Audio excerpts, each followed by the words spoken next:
여러분 안녕하십니까? 오늘 또 우리 심령을 뜨겁게 하시는 하나님의 은혜가 우리를 만져주시기를 간절히 바랍니다.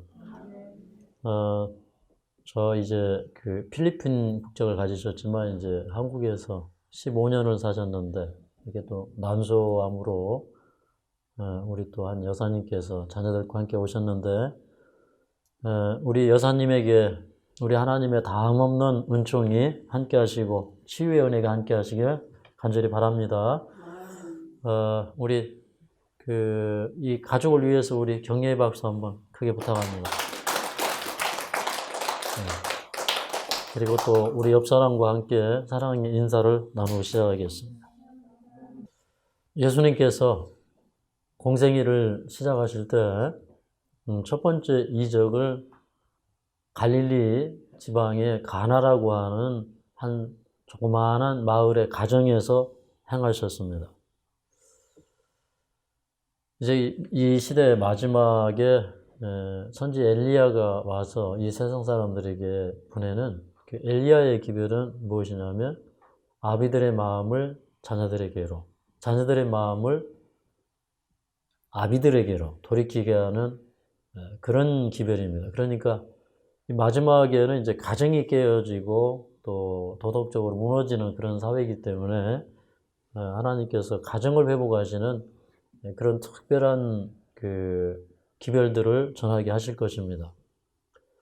우리는 가정을 위해서 많이 기도해야 되겠습니다. 또 그리고 아름다운 가정이 되도록 우리가 노력해야 되겠습니다.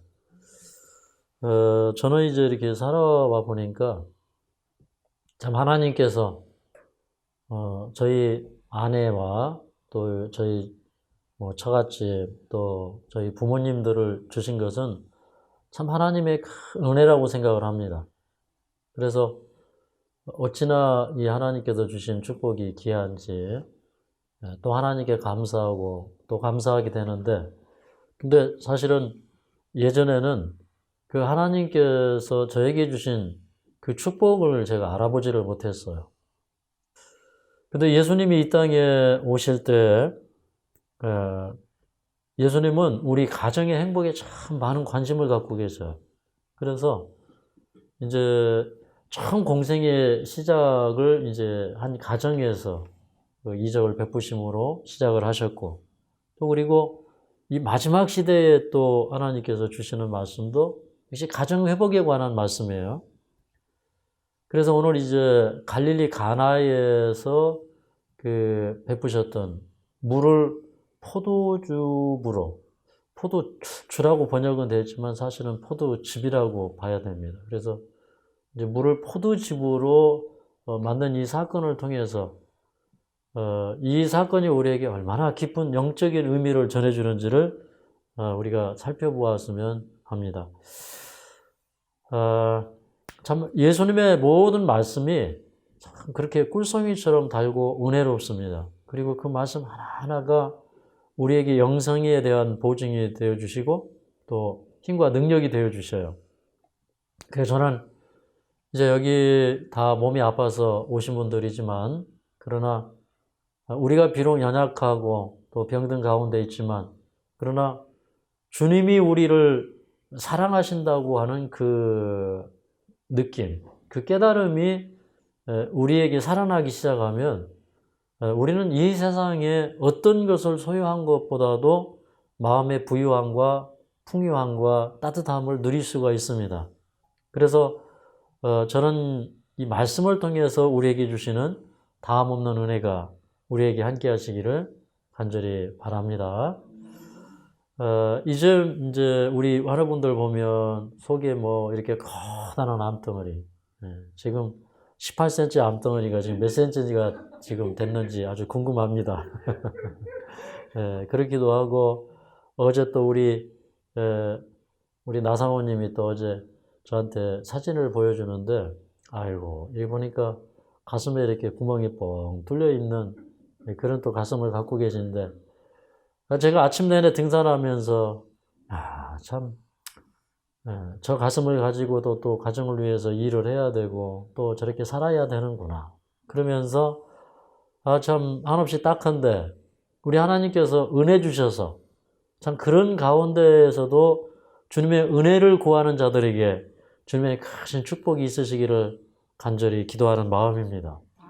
그래도 여기 올라오셔서 그래도 좀 좋은 여건 속에서 요양하시는 분들에게도 우리 하나님의 은총과 평안이 있으시기를 바라고, 또 여기 올라오지 못해서 또 그 중한 몸을 가지고 또 어떤 분은 폐병을 가지고 어떤 분은 또 유방암을 가지고 어떤 분들은 난소암을 가지고 그 몸으로 또 직장 생활하시는 우리 하나님, 그분들에게 우리 하나님의 은혜가 참 긍휼히 여기시는 우리 하나님의 은혜가 함께 하시기를 간절히 바랍니다.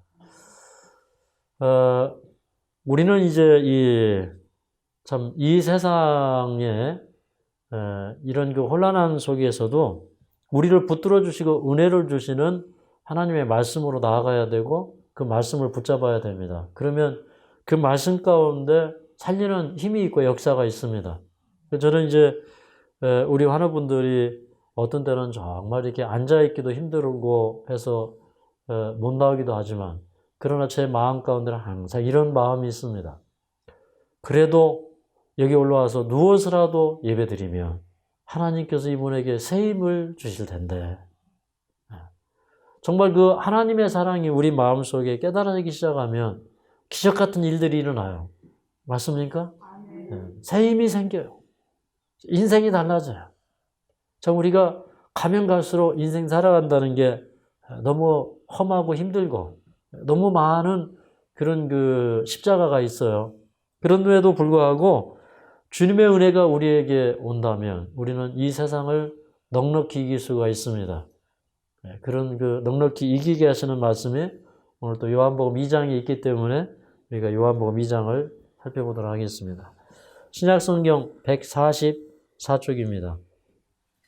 자, 1절부터 먼저 7절까지 읽어보도록 하겠습니다. 시작. 사흘 되던 날에 갈릴리 가나에 혼인이 있어 예수의 어머니도 거기 계시고 예수와 그 제자들도 혼인의 청함을 받았더니 포도주가 모자란지라 예수의 어머니가 예수에게 이르되 저희에게 포도주가 없다 하니 예수께서 가라사대 여자여 나와 무슨 상관이 있나이까 내 때가 아직 이르지 못하였나이다. 그 어머니가 하인들에게 이르되 너에게 무슨 말씀을 하시든지 그대로 하라 하니라. 거기 유대인의 결례를 따라 두세 통 드는 도랑아리 6이 놓였는지라. 예수께서 저에게 이르시되 항아리에 물을 채우라 하신즉 아구까지 채우니. 자, 여기까지 보겠습니다. 예수님께서 이제 침례 요한에게 침례를 받으시고 또 성령이 강림하시고 또 그 성령이 강림하실 때 그 예수님이 침례 받으시고 이제 그 물 위에 올라오셔서 엎드려서 기도하실 때 하나님께서 이제 이 큰 음성을 발하셨습니다. 이는 내 사랑하는 아들이요 내 기뻐하는 자라. 그리고 또 성령이 또 비둘기처럼 또 예수님의 머리 위에 강림하셨어요. 근데 이제 그런 장면들을 이제 많은 사람들이 보았습니다.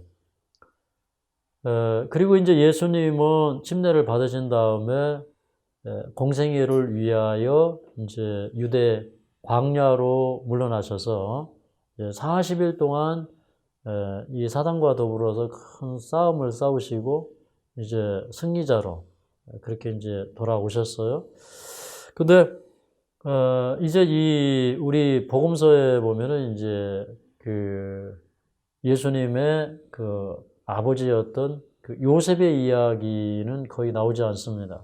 그리고 이제 마리아의 얘기가 이제 계속 나오죠. 그것은 이제 요때쯤에 이제 그 마리아는 그 남편을 그 먼저 보내고 이제 홀로 남았고, 그 다음에 그 자기가 아주 신뢰하던 아들마저 이제 공생애를 위하여 집을 나간 그런 상황이 있었어요. 그런데 이제 그 예수님의 제자들이라고 하는 그런 일단의 무리들과 함께 이제 그 혼인잔치에 오셨는데, 이 혼인잔치는 이제 그 친척의 결혼식이었습니다. 친척 집의 결혼식이었기 때문에 이제 그 자리에 예수님께서 함께 오셨어요. 근데 한참 이제 이렇게 잔치를 진행을 하다 보니까 포도주가 떨어졌어요. 그래서 이제 그런 상황에서 이 마리아가 이제 자기 아들인 예수님에게 가서 지금 이 잔치 자리에 이 포도주가 떨어졌다고 하는 그런 뭐라고 할까요? 아주 긴박하고 또 그리고 뭔가 이렇게 그 도움이 절실히 필요되는 그런 상황을 아들에게 가서 얘기를 합니다. 그런데 이때 그 예수님께서 이렇게 말씀을 하셨어요. 여자여, 나와 무슨 상관이 있나이까? 아직 나의 때가 이르지 아니하였나이다. 그 좀 이상하지 않습니까? 그 예수님께서 이제 말구에 태어나시고 또 보통 사람으로서 자라나셨어요. 맞습니까? 그래서 예수님은 자라나시면서 하나님과 사람에게 더욱 사랑스러워 가시더라는 그런 말씀이 있죠. 키가 자라면서 일반적인 그 정상적인 아이들처럼 키가 자라나면서 그 하나님과 사람에게 사랑스러워 가시더라. 그런 표현은 예수님도 보통의 아이처럼 그렇게 자라나신 거예요. 그렇기 때문에 그 어머니에게 항상 순종적이고 또 가정에서 정말 말 잘 듣고 봉사 잘하는 그런 아이로서 자라나신 것은 틀림이 없는 사실입니다. 또 그렇게 해야 또 예수님은 어린 아이들의 모본이십니까? 네, 그렇죠. 또 청년들의 모본이십니까? 네, 그래서 예수님은 자라나는 모든 그 과정 속에서 인류의 구주로서 그리고 정말 인성을 쓰신 그런 그 도덕적인 그런 흠없는 분으로서 생애를 하셨습니다. 근데 이제 예수님이 공생애를 시작을 하셨어요. 그러니까 예수님의 입장이 어떤 입장이 된 거예요? 예수님의 입장이 이제는 사적인 입장이 아니고 예수님과 예수님의 이 관계가 공적인 입장이에요? 사적인 입장이에요? 네? 공적인 입장이죠. 사적인 입장을 뛰어넘어야 돼요. 근데 아직 이 마리아는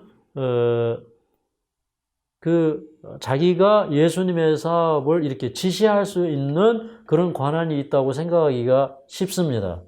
그런데 사실 예수님께서 마리아의 몸을 빌려서 세상에 태어났지만 그러나 마리아 역시 예수님을 통해서 창조된 존재이고 아담과 하와를 창조하시고 그 후손으로 나왔으니까 마리아도 역시 예수님께서 창조하신 창조물이에요. 네. 그리고 마리아 역시 예수님께서 주시는 구원을 받아야 됩니다. 맞습니까? 네. 그래서 이제 그 예수님께서 여자여 나와 무슨 상관이 있나이까? 이 여자여라고 하는 이 말은 사실 뭐 보통 쓰는 그런 말이었어요. 그러니까 예를 들어서 어떤 때는 뭐 이 조금 멸시하는 말을 할 때는 여자야라는 말도 이 여자여 뭐 이렇게 성경에 보면 그런 표현들이 나오죠. 그 다음에 뭐 예를 들어서 현장에서 가늠하다 붙잡혀 온 마리아도 그냥 여자라고 이렇게 표현이 되어 있고 그래서 이제 그 어떻게 하느냐에 따라서 여자라는 발음은 굉장히 좀 다르게 들리고 그 말 자체가 다르게 사용이 되는 것입니다. 그러니까 뭐 예를 들어서 뭐 하인이나 종도 여자이고 또 아주 그 귀빈도 여자이고 다 여자예요. 근데 예수님이 이제 자기 어머니 마리아에게 여자여 했을 때 그 여자라는 말이 무슨 뭐 경멸하거나 아니면 존대하지 않는 그런 표현이 아니라 참 이렇게 그 여자여라고 했지만 그 예수님의 말 속에는 이렇게 그 존중하는 의미, 예우를 다한 의미, 이제 그런 의미가 있었죠. 그래서 이제 예절을 다해서 여자여라고 했는데 그 여자라는 의미는 이제 예수님과 예수님의 어머니는 이제는 더 이상 이런 사적인 관계 속에서 바라봐야 되는 게 아니라 공적인 관계 속에서 예수님을 바라봐야 된다는 것입니다. 이제 이런 의미들을 오늘날 이제 이 캐톨릭에 있는 우리 많은 분들이 좀 깊이 생각을 해보셨으면 좋겠어요. 그래서 이제 예수님의 어머니가 어떤 그 황후의 자리가 있고 또 뭐 신의 어머니가 되고 뭐 또 어떤 또 이 직함은 또 신의 아버지라고도 그렇게 부르기도 하죠. 그런 것들이 사실은 다 성경으로 돌아가야 됩니다. 그래서 어제 제가 이제 말씀을 드리면서 그 이사야 시대에 그 이사야가 바라본 그 유다 민족은 사실 그 안에 동방 풍습이 가득했어요. 그러니까 그런 이교적인 요소들이 그 교회 안으로 들어와서 그것이 하나의 기독교 신앙이 되었다고 한다면 우리는 사실 그런 것들 속에서 벗어나야 됩니다. 예. 그냥 예수님의 어머니는 예수님을 낳아주신 분 그 이하도 이상도 아닙니다. 예. 특별한 관계 속에 있는 건 사실이에요. 예. 그래서 그 예수님께서 이제 그렇다고 해서 어떤 그 아들로서의 의무나 직분을 이행하지 않은 것은 아닙니다. 우리 요한복음 19장에 보면 예수님께서 십자가에 달려 돌아가실 때 참 아들이 십자가에 달려 있는 모습을 보면서 누구보다도 가슴 찢어지고 마음 아픈 것이 마리아였습니다. 그런데 예수님께서 모친을 보시고 여기 요한복음 19장 26절, 27절에 보면 예수께서 그 모친과 사랑하시는 제자가 곁에 섰는 것을 보시고 그 모친께 말씀하시되 여자여 보소서 아들이니이다 하시고 또 제자에게 이르시되 보라 내 어머니라 하신대 그때부터 그 제자가 자기 집에서 모시니라. 그러니까 마리아는 그냥 예수님이 이 땅에 오실 때 그 몸을 빌려서 태어난 그런 존재. 그리고 마리아는 신이 될 수 없고 창조주도 아니고 그냥 인간이에요. 그래도 또 한 번 말씀하시는 겁니다. 여자여 보소서. 그러나 그 한편으로는 또 육신의 어머니예요. 예. 그래서 예수님이 그 마리아의 아들인 것을 인정하셨어요. 예수님이 그 자신의 그 육신의 어머니로서의 그런 예우와 그 사랑을 예수님은 계속 지니고 계시고 가지고 계셨어요. 그러면서 이제 사랑하시는 제자는 요한이거든요. 그 요한에게 보라 내 어머니라. 그 얘기는 무슨 얘기예요? 내 대신 네가 아들 노릇해라. 네가 우리 어머니 모셔달라. 이런 얘기였어요. 그런데 이제 비록 이제 이 어머니가 이제 그 사업에 좌지우지할 권한은 없어요. 그런데 이 어머니의 마음속에는 어떤 마음이 있었냐면 이제 그 아들이 공생애를 시작하고 그 다음에 이제 침례받을 때 성령이 강림하고 이제 그런 얘기들을 어머니가 이렇게 듣고 하면서 어머니의 마음속에는 빨리 이 아들이 세상의 메시아로서 인정이 되고 그리고 이제 다윗의 보좌에 앉아서 이 왕권을 차지하고 세상을 다스리기를 원하는 것입니다.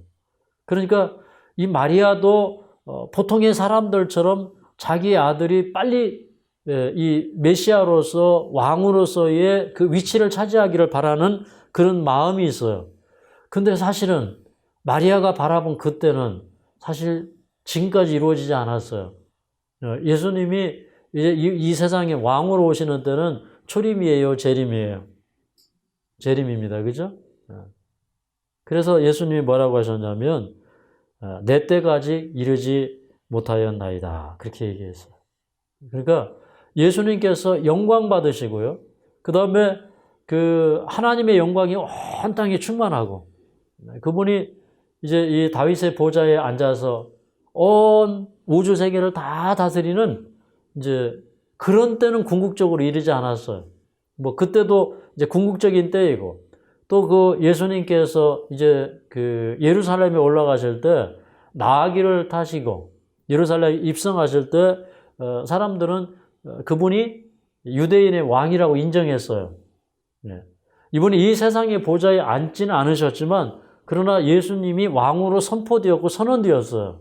맞습니까? 근데 그런 때도 아직 이르지 않았어요. 그러면 그런 때가 이르러 올 때 예수님께서 그 마리아가 깊이 이렇게 영광받기를 원하는 그런 때가 이루어진다는 것입니다. 그러니까 또 그래서 그 어머니의 그 이 기대, 그 어머니가 무슨 생각을 하시는지 예수님이 아시기 때문에 그렇게 또 말씀을 하셨어요. 그리고 또 예수님은 이 공생애를 하실 때에 예수님의 스케줄을 가지고 움직이신 게 아니에요. 예수님의 계획을 가지고 살아가신 게 아니에요. 창세전부터 예수님이 걸어가야 될 길은 예비되어 있었고, 그 다음에 이 세상에서 한 걸음 한 걸음 나아가시고 전진하실 때마다 하나님 아버지의 승인을 얻어서 그 하나님의 섭리에 의해서 움직여졌습니다. 그런데 이제 그 마리아의 그 믿음에 무엇인가 이 아들이 할 수 있다고 하는 그 믿음에 이제 예수님은 응답을 하셨습니다. 이제 예수님이 여자여 나와 무슨 상관이 있나이까 아직 내 때가 이르지 아니하였나이다 라고 얘기했지만, 그러나 이제 마리아는 그 종들에게 명해서 이 예수님이 무슨 일을 시키든지 시키는 그대로 하라 이렇게 얘기했어요. 네. 참 이런 믿음도 참 훌륭한 믿음입니다. 맞습니까? 주님이 하실 줄을 믿고 무엇이든지 시키면 시키는 대로. 근데 이렇게 보니까 우리는 항상 이게 문제가 뭐냐면 우리 생각이 좀 문제예요. 그죠?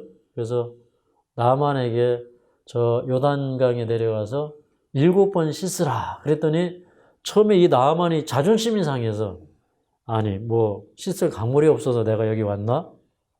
우리나라의 아마나 강과 바르발 강은 이 요단 강물보다 더 아름답지 아니하냐? 이러면서 이제 그 마음속에 이렇게 거부감, 자기 자존심이 아주 상하는 마음, 뭐 이런 것들이 일어나가지고 이렇게 꿈틀거렸어요.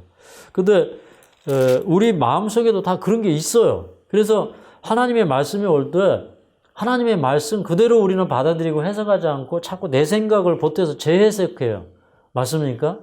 그리고 우리는 순종하면 역사가 일어나고 순종하면 우리가 할 수 없는 일을 주님께서 해주실 텐데 우리는 자꾸 좀 도와주려고 그러죠. 그렇죠? 그래서 아브라함이 이제 자기 나이는 먹어가는데 아들은 없고 그러니까 어떻게 했어요? 그 여종을 취해가지고 아들을 낳았어요. 근데 결국 그것으로 인해서 아브라함은 고난을 당했습니다. 자기 그 가족이 이렇게 그 첩하고 자기 아내하고 이렇게 자꾸 다툼이 일어나고, 그 다음에 첩의 아들과 또 이 자기가 낳은 이 이삭하고 자꾸 이렇게 이 다툼이 일어나고, 이제 이런 경험을 보게 되는 것입니다. 그래서 하나님께서 우리에게 어떤 말씀을 하시든지 좀 우리가 그대로 순종하는 그런 마음을 가지고 살아야 됩니다. 근데 이제 성경에 대한 이해, 진리에 대하여 어떤 사람은요, 아무리 성경을 봐도 이 성경이 잘 이해 안 되는 사람이 있고요. 어떤 사람은 성경을 보면 그 성경의 깊은 것들이 정말 잘 이해되는 분들이 있어요. 그럼 그 차이가 어디에 있냐면 순종하는 삶을 사느냐, 불순종하는 삶을 사느냐, 거기에 있는 거예요. 여러분, 불순종하는 사람들도 내가 하나님의 말씀을 잘 안다고 생각하는 사람들이 많아요. 그런데 실상은 그 하나님의 말씀을 깨닫지 못하고 있는 것입니다. 그래서 순종해야 역사를 맛볼 수 있다는 거 우리 꼭 기억을 해야 됩니다. 이제 이 갈릴리 가나라고 하는 것은 그 나세렛에서 저 북쪽으로 한 14km 올라가면 있는 그 마을 같습니다. 그래서 이제 이 가나가 어디냐 이렇게 몇 군데 이렇게 학자들이 보고 연구를 하는 데가 있어요. 그런데 그 가운데 이제 이 가나라고 추정되는 곳은 이렇게 보니까 이스라엘의 고고학자들이 20세기에 들어와서 이제 거기 가서 이렇게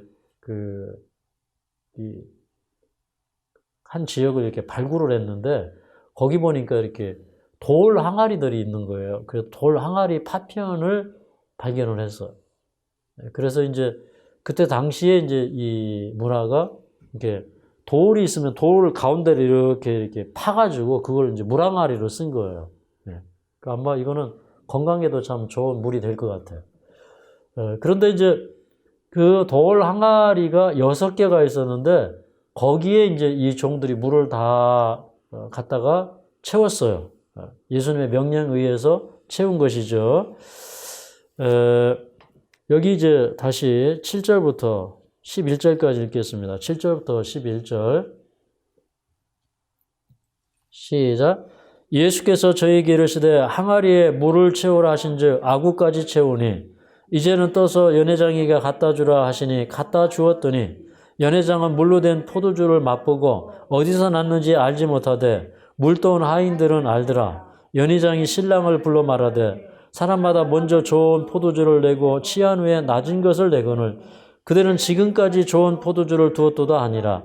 예수께서 이 처음 표적을 갈릴리 가나에서 행하여 그 영광을 나타내심에 제자들이 그를 믿으니라.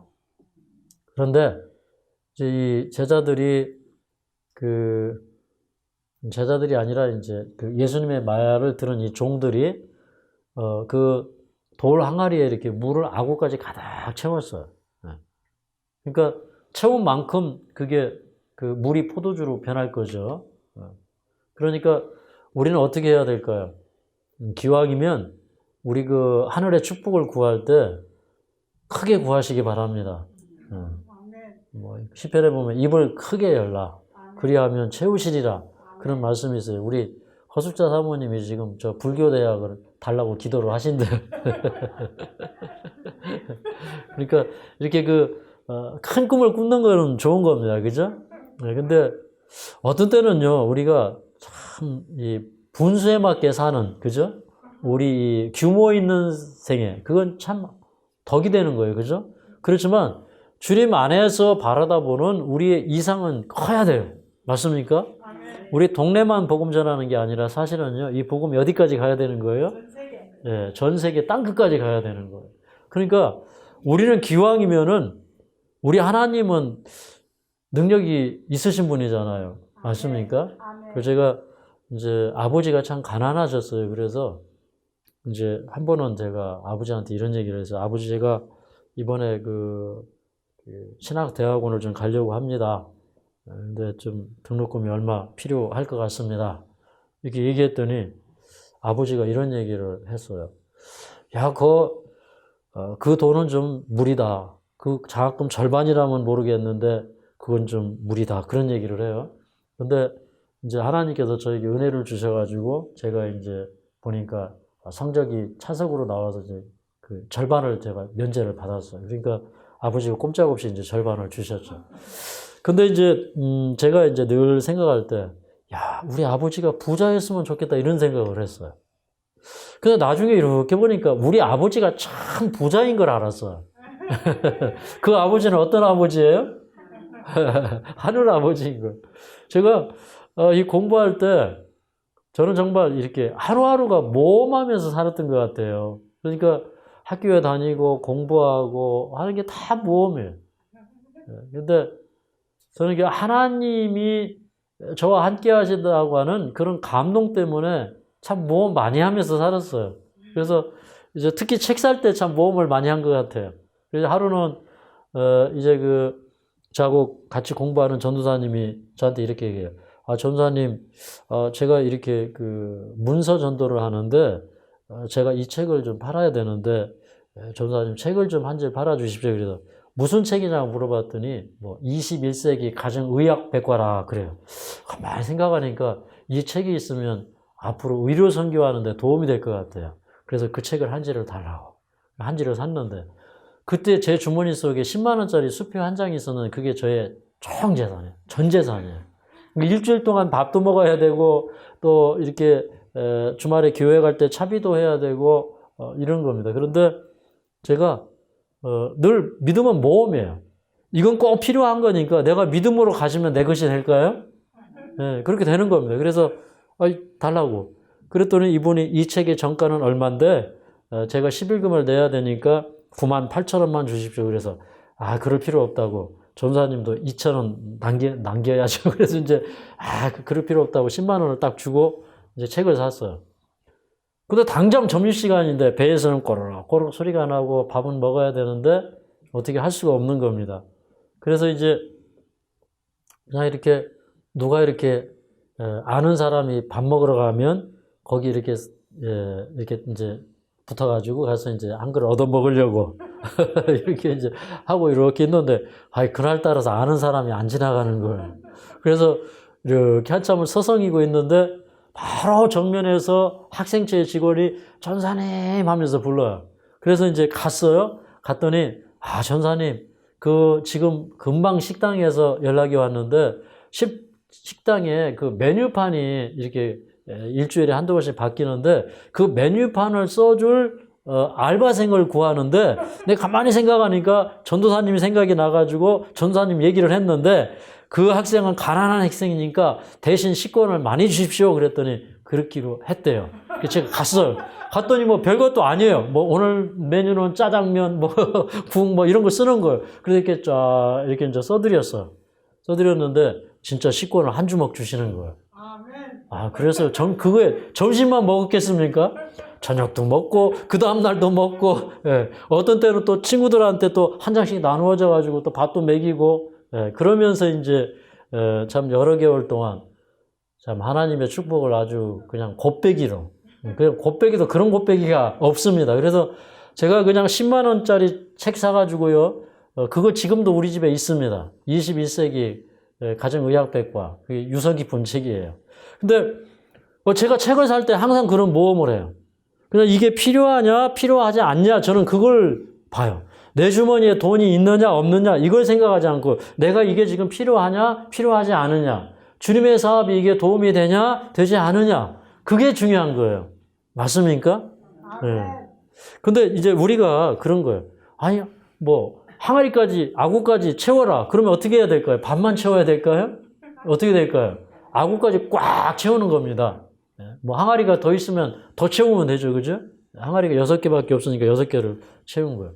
근데 그걸 이제 이 하인들은 그냥 시키는 대로 처음에는 물을 떠가지고 이렇게 가다가 어떻게 됐어요? 어느 순간에 이게 포도주부로 변한 거예요. 그러니까 사람들이 이걸 먹어보는데, 야, 이게 기가 막히게 맛이 좋은 거예요. 예. 요즘에 이제 우리 로푸드 해가지고요. 아니, 뭐, 노푸드로 뭐, 과자도 만들고, 뭐, 초콜릿도 만들고, 뭐, 별거 다 만들어 놓는데, 야, 저거 신기해 죽겠어요, 아주. 예. 근데 설탕을 안 넣는데 그렇게 달아요? 그게 뭐라고 그랬죠? 예? 대추 야자예요, 그게? 예. 대추 야자를 갈아서 넣으면 그렇게 달대요. 여러분 다 드셔보셨죠?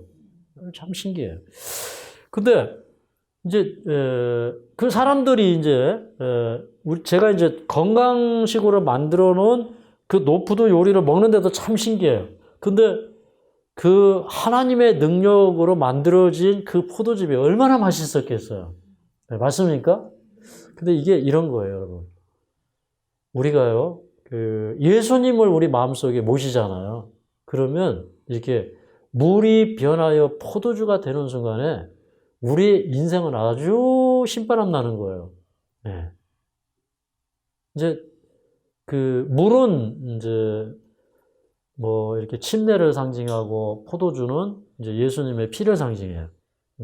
물은 이제 죄 씻음, 회개 이런 것들을 상징한다면 이제 포도주는 예수님께서 우리를 위해서 주신 그 생명의 피예요. 그리고 그것은 새로운 생명, 그런 또 우리 영혼을 소생케 하는 하나의 능력, 또 그 다음에 날마다 우리가 믿음 안에서 새 생명 가운데 행할 수 있도록 날마다 부어주시는 하나님의 은혜, 하나님의 사랑, 이런 것들이 포도주예요. 근데 우리도 점심시간에 맛있는 게 나오면 입이 어디에 걸려요? 네? 기에 걸려요. 그죠? 네. 요 명절 때 입이 기에 걸리다가 배탈 나가지고 애쓰신 분들 여러분 계시죠? 근데 좀 자제하셔야 됩니다. 근데 그 포도주를 마셔보면 이게 자꾸 포도주라고 그러는데 이게 술주차가 아니거든요. 원래 포도즙이거든요. 근데 이 포도주를 또 포도주네. 이 포도주를 마셔보니까 이 포도즙이 너무 맛있는 거예요. 맞습니까? 그러니까 여러분 좀 이렇게 이 세상에 있는 그런 것들만 이렇게 만족하게 여기지 마시고 이 포도즙을 마셔야 돼요. 예. 그래서 제가 아침에 이게 이 말씀 연구하다가 너무 좋아가지고 저 혼자 열심히 찬미 부르다 올라왔거든요. 그런데 참 이게 물이 변하여 포도즙이 된다. 이건 우리에게 또 어떤 것을 설명해 주고 있냐면 우리의 그 본성이 있잖아. 우리 마음. 우리 그 날 때부터 이렇게 죄로 기울어지는 그런 마음들. 그 다음에 죄를 지어서 이렇게 구부러진 마음들. 그리고 사악해진 마음, 완고해진 마음. 그리고 좀 이렇게 인정머리 없는 마음, 이기적인 마음. 이런 것들이 예수님의 은혜로 말미암아 새로운 속성으로 변화되는 거예요. 아멘입니까? 예. 원래 이 혼인 예식의 비유에서 이 혼인은 무엇을 상징하냐면 여러분 이제 예수님이 결혼을 하시는데 새 예루살렘과 결혼을 하셔요. 맞습니까? 그리고 우리는 그 새 예루살렘에 들어가 살 그런 신부들이에요. 그러니까 사실은 예수님과 우리는 결혼하는 거예요. 예. 그러면 인성이 신성과 연합되는 거예요. 맞습니까? 참, 이게 인성이 신성과 연합된다고 하는 게 이게 보통 축복이 아닙니다. 이게 보통 축복이 아니에요. 여러분 그 예수님께서요, 이제 최후의 그 만찬을 가지실 때, 우리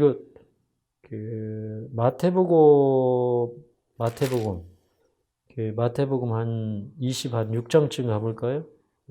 26절부터 29절까지 좀 읽어보겠습니다. 26장 26절부터 29절. 시작. 저희가 먹을 때 예수께서 떡을 가지사 축복하시고 떼어 제자들을 주시며 가라사대 받아 먹으라 이것이 내 몸이니라 하시고 또 잔을 가지사 사례하시고 저희에게 주시며 가라사대 너희가 다 이것을 마시라 이것은 죄사함을 얻게 하려고 많은 사람을 위하여 흘리는 바 나의 핏 언약의 피니라. 그러나 너희에게 이르노니 내가 포도나무에서 난 것을 이제부터 내 아버지의 나라에서 새 것으로 너희와 함께 마시는 날까지 마시지 아니하리라 하시니라. 이제 예수님께서 최후의 만찬을 하실 때 이제 그 제자들에게 떡을 떼어 주시고 이것은 나의 몸이니라 하시고 또 이렇게 그 포도즙을 따라 주시면서 이것은 내가 너희를 위하여 흘리는 나의 피니라 이렇게 얘기를 했어요.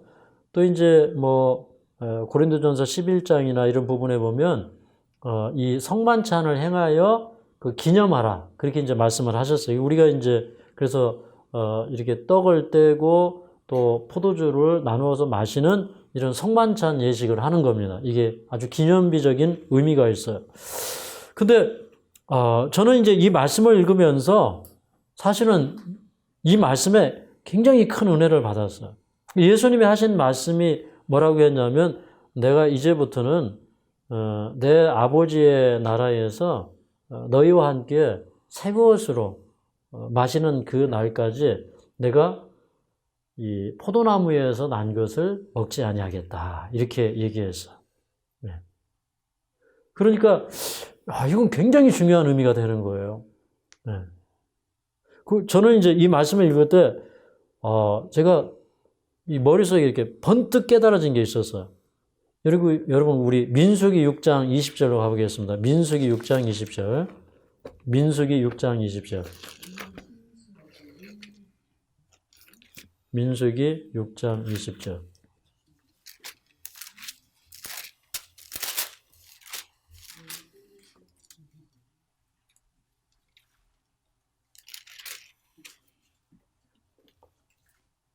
민수기 6장. 이 민수기 6장에 보면요, 그 나시린으로 서약을 할 때, 이 나시린들은요, 그 나시린으로서 하나님 앞에 자기를 헌신하고 있는 동안에는, 포도즙이나 생포도나, 심지어는 건포도, 여기 4절에 보면, 씨나 껍질까지도 먹지 않았어요. 네. 그러면 이 나시린은 그 포도가 발효가 되면 술이 되기 때문에 이 하나님께 헌신된 사람들은 술을 먹으면 안 됐어요. 이런 의미로 본다면 오늘날 제사장들이 술을 먹으면 돼요, 안 돼요?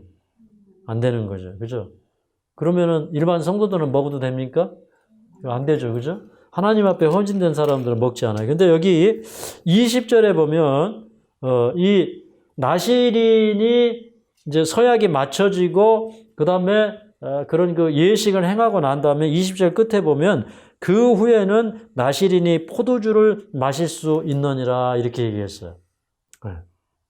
참 은혜가 되지 않습니까? 그럼 제가 왜 은혜를 받았을까요? 예수님께서 너희와 이제 이 하늘에서 함께 이 포도나무에서 난 것을 먹기 전까지 하늘에 가면 이제 새로운 포도나무가 있고 새로운 과실이죠. 그런데 그것을 먹기 전까지는 내가 이 포도즙을 마시지 않겠다. 포도나무에서 난 것을 먹지 않겠다. 이런 말은 어떤 의미가 있어요? 어떤 의미가 있어요?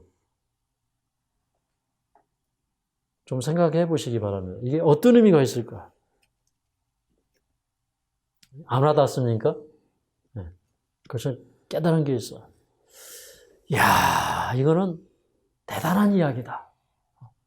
저는 이제 예수님이, 이렇게 그 제자들하고 이렇게 이제 떡을 떼고 포도즙을 마시고 이러면서 뭔가 이렇게 그 제자들을 그리워하고 다시 만나기를 바라는 마음, 그것 때문에 이제 그런 기념적인 의미로서 내가 너희와 이렇게 식탁에 앉아서 이걸 먹을 때까지 나 이 앞으로 포도에서 난 것을 먹지 않겠다. 저는 이제 이렇게 얘기하는 줄 처음에는 깨달았어요. 근데 이걸 생각해 보니까 이런 얘기예요. 여러분, 예수님이 하늘로 가시기는 가시는데 그 하늘로 가실 때 그 예수님의 마음은 너무너무 간절했어요. 비록 이 제자들을 이 땅에 두고 비록 또 이 지상에 살고 있는 하나님의 백성들을 지금 하늘로 데려갈 수 없지만 예수님의 마음은 너희는 마음에 근심하지 말라. 하나님을 믿으니 또 나를 믿으라. 내 아버지 집에 거할 곳이 많도다. 내가 가서 너희를 위하여 처소를 예비하면 내가 다시 와서 너희를 내게로 영접하여 나 있는 곳에 너희도 있게 하리라 그러셨어요. 맞습니까? 그 다음에 그 요한복음 17장에 보면 아버지 내가 와서 아버지께서 하라는 일을 함으로 아버지의 영광을 드러냈습니다. 내게 주신 영화를 저들에게도 주었습니다. 그러면서 저들은 말씀을 순종하였고 그 다음에 저 말씀을 순종하는 자들은 내가 아버지 안에 있는 것 같이 저희도 다 이 말씀 안에 있는 자들은 다 이렇게 내 안에 있는 자들이고 또 그러므로 아버지 안에 있는 자들이다. 이제 이런 말씀을 하시면서 이 세상에 그들이 살고 있지만 속하지 아니한 거룩한 백성으로 그리고 정말 그들을 거룩하게 하시고 하늘로 데려가기 위해서 예수님께서 요한복음 17장에 보면 그 기도하신 내용을 보면 얼마나 예수님의 간절한 심령이 들어있는지 몰라요. 네. 그러니까 정말 자기 자식을 잃어버린 부모가 자기 자식을 오매불랑 찾잖아요. 그죠? 그리고 그 자식을 꼭 찾아서 어디로 데리고 가야 돼요? 자기 집으로 데리고 가야 되는 거예요. 맞죠? 그러면 이제 그 예수님이 하늘로 가시기는 가셨지만 예수님은 이러는 거예요. 야, 나시린이 될 때 포도나무에서 난 것을 먹지 않잖아. 그런데 나도 지금부터 너희를 위해서 헌신하겠다. 나도 나시린이 되겠다는 거예요.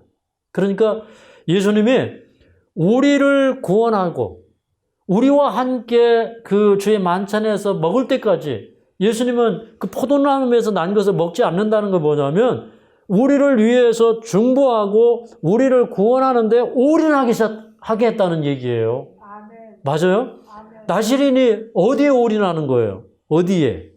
하나님의 말씀을 순종하고 주님의 뜻을 이행하고 주님의 사업을 받드는 데 있어서 자기 생애를 헌신하는 거예요. 맞습니까? 저는 이제 예전에 이렇게 이제 성소제도를 연구하다 보니까 성소에서 쓰는 기명들, 그 번제단, 향단, 이런 것을 다 구분하죠. 예. 그런데 이런 것들은 성소에서 이 제사를 드리는 용도 외에는 다른 걸로 절대 안 써요. 맞습니까? 예. 예를 들어서, 성소에 주전자를 갖다가 술 따르는 걸 쓰면 돼요, 안 돼요? 큰일 나는 거죠, 그거는. 예. 그래서 저도 이제 성소의 그릇으로 하나님 앞에 드리겠습니다. 저는 이제 앞으로 구별된 그릇입니다. 이렇게 이제 제가 2000년도에 선언을 하고 이제 주님과의 이 약속 속에서 어떻게 보면 저도 나시린으로서 살아가는 거예요. 그런데 우리 예수님이 우리를 구원하시기 위하여 생명을 주시면서 하신 말씀이 뭐냐면, 야, 내가 내 피를 가지고 하늘에 올라가서 너희를 위하여 중보하고 내가 너희를 구원하는 그날까지 나는 너희를 위해서 헌신하겠다. 이 말씀이 뭐냐면 이 유대인들은 포도주를 안 먹는다는 의미가 무슨 말인지 다 알기 때문에 그거 설명할 필요가 있어요, 없어요? 없는 거예요. 그죠? 우리가 그 문화와 배경을 몰라가지고 성경을 잘 이해하지 못하는 거예요. 그거 생각하니까요, 은혜가 넘치는 거예요. 은혜가. 여러분, 은혜 돼요, 안 돼요? 저한테는 막 은혜가 막 이게 콸콸 넘칩니다, 지금. 네. 저는 이제 이 장면을 생각을 하면서 제가 요한복음 4장이 다 생각이 났어요. 여러분, 요한복음 4장에 보면요, 하나님의 보좌가 나오잖아요. 그죠? 보좌가 나오고, 그 다음에 그 보좌의 모습들이 이렇게 보이는데, 한번 잠깐 가서 한번 잠깐만 볼게요. 계시록 4장에, 계시록 4장, 말이 헛나왔습니다. 요한계시록 4장. 요한계시록 4장에 보면, 거기 하나님의 보좌가 있고요. 거기 보좌 위에 앉으신 이가 있는데, 그 예수님이 이제 앉아 있고, 그 다음에, 그 3절에 보면요, 그 보좌에 이렇게 무지개가 쫙 둘려 있어요. 무지개가. 근데 저는 이 모습을 볼 때마다 얼마나 은혜를 받는지 몰라요. 그 노아 시대에 물로 세상을 멸망시킨 다음에 내가 이제 다시는 물로 세상을 멸망시키지 않겠다. 그런 약속, 인류에게 주신 그 약속의 증표로 이렇게 그 무지개를 뜨게 하셨어요. 우리 봄에 여기 그 하늘마을 앞에 쌍무지개가 떴어요. 무지개가 2개가. 근데 왠지 기분이 좋아요. 그죠? 네. 그게 하나님께서 우리에게 언약을 주신 그 언약의 표이기 때문에 그 무지개를 보면 참 기분이 좋아요. 근데 하나님의 보호자는 공의와 사랑이 기초되어 있어요. 그래서 120년의 은혜의 기간을 주었음에도 불구하고 패역한 그들은 다 물로 수장을 했지만, 그러나 그런 심판 가운데서도 노아의 8 식구들은 구원하셨어요. 그러니까 하나님께 피하는 자들은 하나님께서 언제든지 구원해 주시겠다고 하는 보증이 뭐냐면 무지개인 거예요. 그래서 하나님의 보좌는 뭐냐면 이 세상에서 구원 얻을 자들을 도와주는데 전능하신 능력으로 도와주는 그 보증이 딱, 보증의 도장이 딱 찍혀 있는 게 이게 뭐냐면 보좌를 두르고 있는 무지개예요. 그러면 이게 은혜가 되고 힘이 됩니까? 네. 회개하고 주님께 피하는 자는 다 구원해 주시겠다고 도장 딱 찍어주신 언약의 표징이 이게 무지개예요. 그런데 그 보좌 가장 가까운 곳에 24장로들이 있고요. 24보좌들이 있고, 그 다음에 그 생물들의 모양이 있는데 여기 사자도 나오고 송아지도 나오고, 그 다음에 이 셋째 생물의 얼굴의 모양이 사람 같고, 그 다음에 독수리 같아요. 그러니까 여러분, 저는 여기서 또 은혜를 받는 거예요. 보좌에 앉으신 이도 사람이고, 그 다음에 보좌 가장 가까운 곳에 24보좌가 있는데 거기 24장로가 있는 24보좌. 그러니까 지금 이 우주 하나님의 정부의 1등 참모가 다 천사예요, 사람이에요? 사람이에요. 이거 기분 좋아요? 네. 여러분이 천사보다 높아져서 기분 좋아요? 아니면 보잘것없는 인간을 이렇게 대우해 주시는 은혜가 기분이 좋아요? 네, 후자죠, 그죠? 이게 기분이 좋은 거예요, 그죠? 그런데 그 생물들의 모양, 그 그룹 천사들이잖아요, 그죠? 에스겔에서 보면 그 전체의 모양이 사람 같다 그랬거든요. 그러니까 하나님의 정부가 가장 중점을 두고 가장 중요하게 생각하는 이 문제가 인류의 구원의 문제다 이 말이에요. 아멘이에요? 지금도 하나님의 보좌는요, 저 멀리에 있고 참 우주 만물을 통치하는 보좌지만, 그런데 그 가운데 중심은 사람이라는 거예요. 그런데 더 기분 좋은 게 있죠. 그 사람이 누구예요? 네. 여러분 다 가르쳐 보세요. 그 사람이 누구예요? 이게 보통 기분 좋은 게 아니에요. 이게 보통 신나는 게 아니에요. 저는 이 소망을 품었기 때문에 지금까지 왔어요. 앞으로도 이 소망 가운데 저는 갈 겁니다. 그런데 이제 그 물이 포도주가 된다는 의미, 그 다음에 예수님은 그러니까 우리의 보잘것없는 인생을 그 6개의 항아리가 뭐냐면 우리 육신을 상징하는 거예요. 육은 우리 인간을 상징해요. 우리 그 육신에는 여러분 물밖에 채우지 못해요. 그런데 그 물을 포도주로 변하게 하시는 분이 하나님이시다 이 말입니다. 예수님이 그랬죠. 이 물을 먹는 자마다 다시 목마르지만 내가 주는 물을 마시는 자는 영원히 목마르지 아니하리라. 네. 그래서 이 물이 이 포도주로 변하는 거예요. 이러면 우리 속에서 쏟아나는 이게 생수가 되는 거예요. 이게 얼마나 아름다운지 몰라요. 우리 본성이 변화되고요.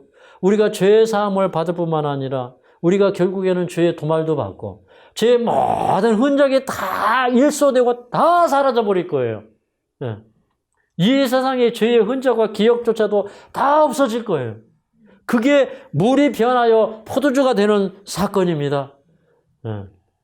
그 혼인집에 그 포도주를 사람들이 먹어봤더니 이제 이렇게 얘기를 해요. 야, 보통 사람들은 이제 처음에 좋은 거 내놓고 그 다음에 취하면 나쁜 거 내놓는데 이 집은 어떻게 나중에 나온 포도즙이 처음 거보다 더 좋다 이렇게 얘기하는 거예요.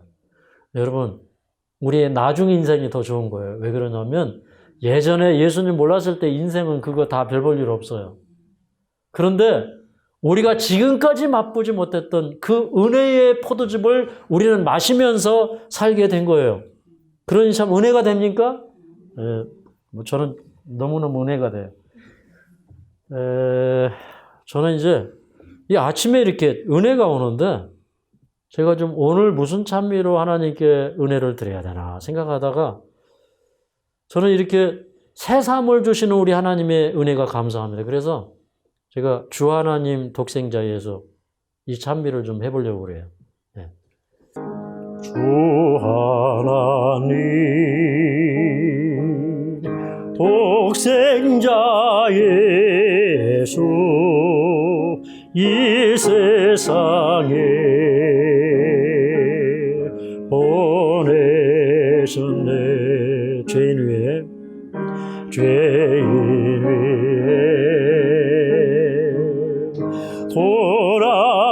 돌아가신 주 무덤을 깨뜨리고 살아나셨네. 부활의 주 나의 참된 소망 근심 걱정 전혀 없네. 나의 구주 살아계시니 내 맘에 삶의 기쁨 넘쳐 흐르네.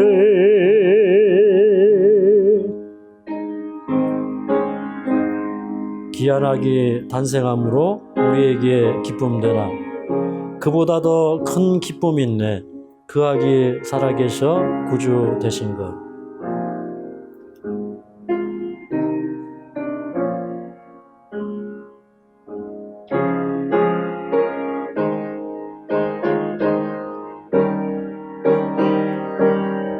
후렴은 2번 하겠습니다. 귀환하기 탄생함으로 우리에게 기쁨 되나 그보다도 큰 기쁨이 있네.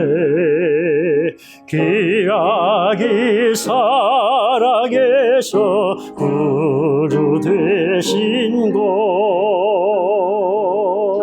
부활의 주 나의 참 참된 소망 긴 거죠 전혀 없네 나의 구주 살아계시니 내 맘에 삶의 기쁨 넘쳐 흐르네 부활의 주 부활의 주 나의 참된 소망 근신 거죠 전혀 없네